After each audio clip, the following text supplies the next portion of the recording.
Hey everyone, welcome to our channel. So, my name is Alex, And I'm Julie. and on this channel, we want to share our experience and our tips from being an Airbnb and VRBO host. So, first off, we would like to share why we started an Airbnb at our house. So we started to make a little extra income. What family cannot use a little bit of extra income? My husband, Alex, here, quit his 6 to 5 job about a year ago and decided to take on the journey of staying home with our 2 children. So, another reason we wanted to start is we both enjoy the hospitality side of Airbnb, right? And we want to make people's experience um, as great as possible. Right, and we're both from, customer service backgrounds, so that's something that, we both enjoy. Absolutely. And I've got um, oh, goodness, over 15 years in customer service and managing people, and then you've got about the same. Yeah, yeah, So, quite a few years, dealing with people and customer satisfaction has always been a huge part of both of our jobs, and so this gives us the, kind of a new experience to be able to share, what we have here at our house with other people. but I think it even goes like a step beyond that. So it's how do we provide good customer service and customer experience, but how can we just kind of go beyond the average, like go beyond going to a typical hotel where, who knows if they even clean the bedspreads. Like I hear that they don't, and that's gross. But who knows if they do that? And we clean everything. We do it ourselves. But a step up from that is we like to put personal touches on. So we've got a theater room. We Mhm. provide candy for our guests for their stay, popcorn, cookies, fresh homemade cookies. So it's just like that experience for our clients that are coming in and staying, and really we want them to have a great time and we want it to be a rememberable experience. So they'll come back and stay with us. Absolutely, and that's one of the things that another reason that we started doing this also was, there are a lot of bad experiences that people have had out there Airbnb, and so that was one of the things we wanted to try and do was kind of change how people thought of Airbnb. There's been so many comments that we've seen on videos of, "Oh, I'll never stay in an Airbnb because of all the fees, or the rates are high, and I'd rather just stay in a hotel." So that's one thing we strive for is making sure not only is their experience really, really good, um, but we also want to make sure they don't have a bunch of fees they tack on. Our rates are relatively low. You're talking $85 per night during the week and 95 on the weekends.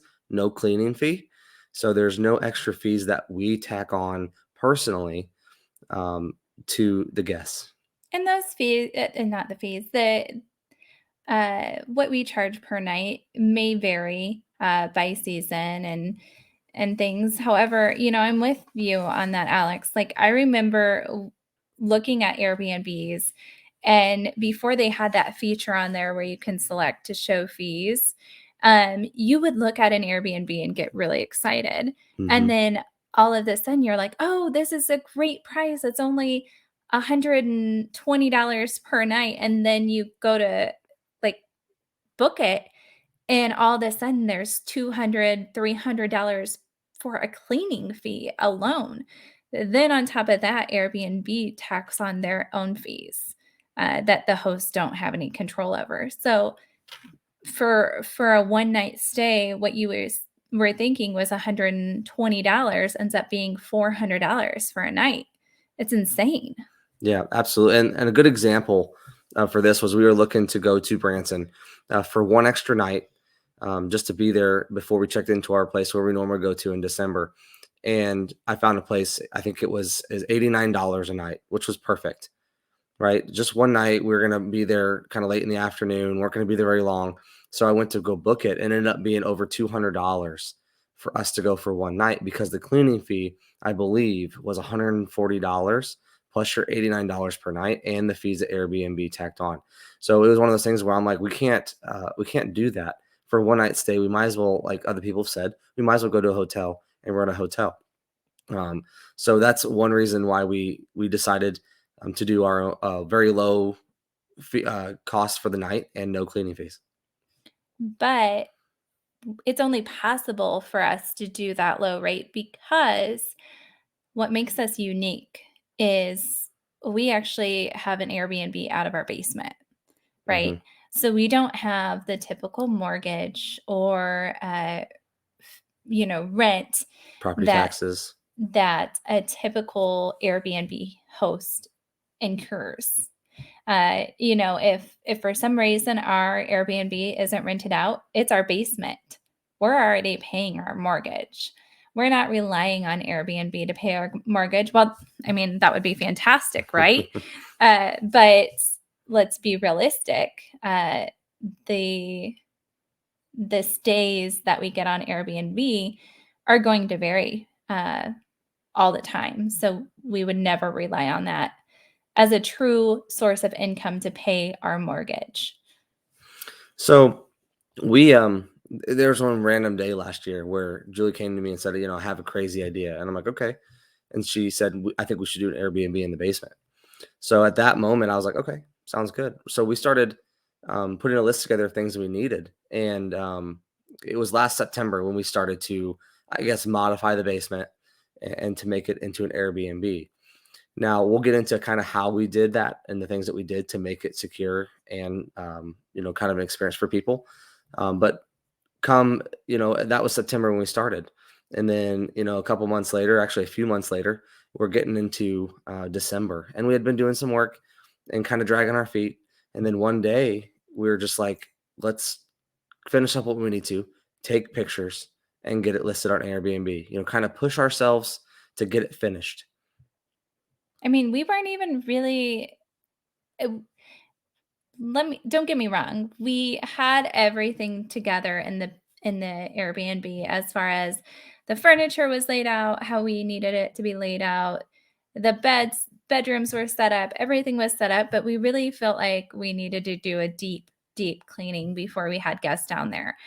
We're not dirty people, but I don't want to sleep in somebody else's area that hasn't been cleaned. So um, we were like, whatever, we'll post it on Airbnb in VRBO, and we probably won't have any guests for a while because, well, we live in a small town in Kansas. We're about 30 or so minutes outside of Kansas City. Uh, so we were like, are we going to get guests or are we not? Well, then what happened?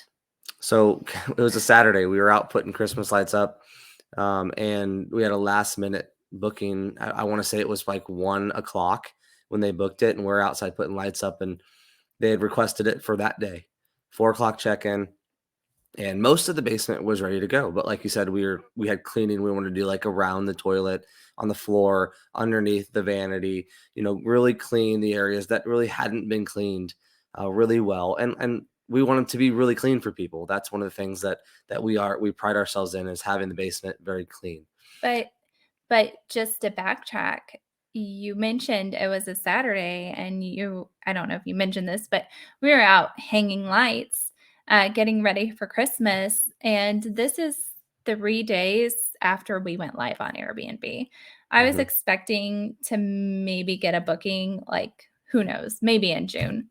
Or maybe Uh, for Christmas, a couple yeah, weeks away. definitely. But to get a booking so soon was very shocking. Um, And then they've just kinda came from there. Yeah, yeah, it's just kind of cascaded from there.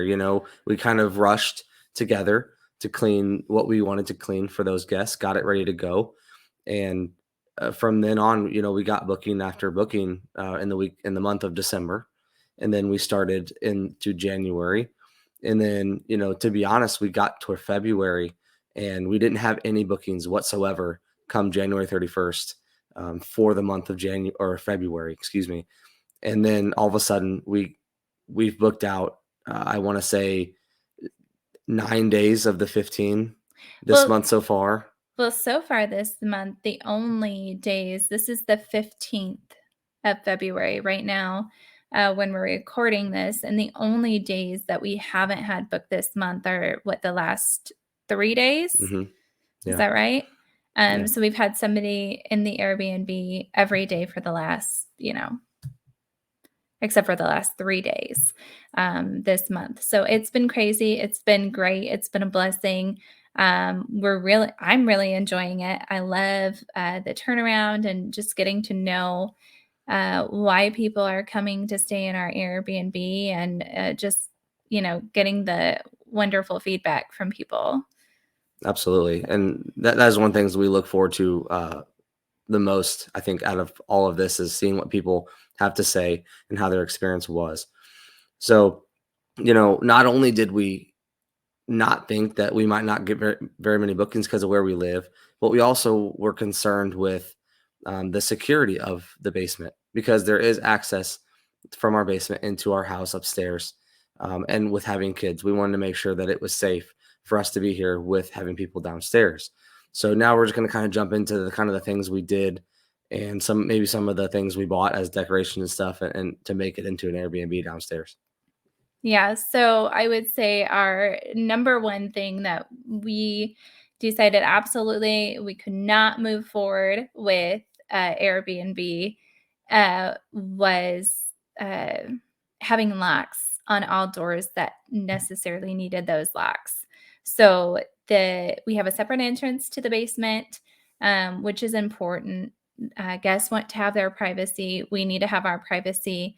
Nobody wants to be sitting on the couch at night and just having your random Airbnb guest have to walk through your house. So you definitely want that separation, which we did. We have that separate entrance, and we have a keypad that we put on and installed. And that keypad is amazing because it gives you a key for the guests to use for their specific time of their stay. So if they check in at 4 p.m. One night and their checkout time is 11 a.m., the next day, their key is only valid during that time. So that's important to us, because then you can't leave and then decide you want to come back and break in and steal things out of the Airbnb or come in while there's other guests here. It's just not acceptable. So we wanted to make sure that the Airbnb was secure, our guests were secure and safe. And then along with that, we also did the locks. You worked on, I shouldn't say we, because he did it all, guys. I'm the idea person and Alex is the implementation. Yeah. So we ended up putting deadbolts on the upstairs door here that gives us access to the basement. So we put a deadbolt there, and then we put a deadbolt on one closet door downstairs that we didn't want people getting into, and then we put just a regular locked door on the electrical room, I'll call it, that has our electrical panels in it and things like that. And then we put some locks on some cabinets where we were keeping some extra things for the Airbnb. So we wanted to make sure that people felt safe down there and that we felt safe up here. And we also did some decorating. We bought some nice windows and put some some designs on one of them and decorated the room. It kind of feels like an outdoorsy feel down there, so we kind of wanted Kind it of to feel, cabin-y, yeah, like a cabin. cabin-esque. Yeah. So we wanted to kind of make it feel that way, but also inviting. So far we've had a lot of good reviews on cleanliness and decorations. As far as we had decorations out for Christmas and things like that. We wanted to make it feel very homey for people while they're here, especially when they're here over the holiday. I would say homey, but practical and minimalist at the same time. So Yeah. I want guests to feel like they're at home. I want them to feel cozy, comfortable, and welcomed. But I also don't want them to think that they're walking into their grandma's place with knickknacks all over the walls. So it's decorated with a minimalist style. And I'm very much of a minimalist myself, so that's probably where most of that comes from. Um, Yeah. So this, we wanted to introduce ourselves, kind of let you guys know how we got started and what we did to kind of make it into an Airbnb. So stay tuned for more videos. We will have some videos coming out about how much we have made in the month of January, and then we're also going to make some videos on some experiences that we've had with guests and things they've left and things like that. Sure. And I would also say that along with how we got started on Airbnb, there's more that goes into that, right? So, uh, how we got the furniture and how we set up and everything like that. So we'll look for a video on that. We'll do kind of a breakdown of what we spent and what it took for us to really get started. So follow, like, and subscribe for more. And thank you everybody for watching, and we'll see you on the next